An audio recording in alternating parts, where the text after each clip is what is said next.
Avqustun 11-də Azərbaycan prezidenti İlham Əliyev və birinci xanım Mehriban Əliyeva Naxçıvan şəhərində istifadəyə veriləcək yeni elektrik avtobuslarına baxıb, həmçinin dəmir yolu infrastrukturunda aparılan yenidən qurma işləri ilə tanış olublar. Dövlət başçısına Zəngəzur dəhlizi üzrə dəmir yollarının tikintisi barədə məlumat verilib. Bildirilib ki, layihələr tamamlandıqdan sonra dəmir yolunun illik buraxılış qabiliyyəti 15 milyon ton olacaq. Naxçıvan dəmir yolu xəttinin yenidən qurulması çərçivəsində xəttin uzunluğu 194,2 kilometrə çatdırılması, 10 stansiya və 3 sərnişin platformasının yenilənməsi nəzərdə tutulur.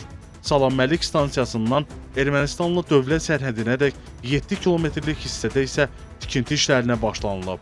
Prezident İlham Əliyevə Naxçıvan şəhərinin ictimai nəqliyyatı üçün alınmış 60 ədəd elektrik mühərrikli BYD avtobusu da təqdim edilib. Hər biri 53 sərnişin tutumuna malik avtobuslar 9 marşrut xətti üzrə fəaliyyət göstərəcək.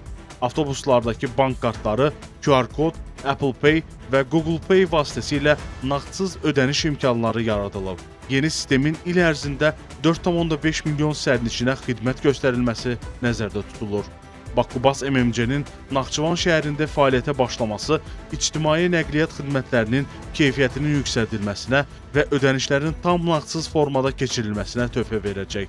Avtobuslara xidmət göstərəcək depoda 200 sürücü və 22 inzibati əməkdaş işlə təmin ediləcək. Sürücülərin aylıq əmək haqqısı isə 1000 manatdan çox olacaq.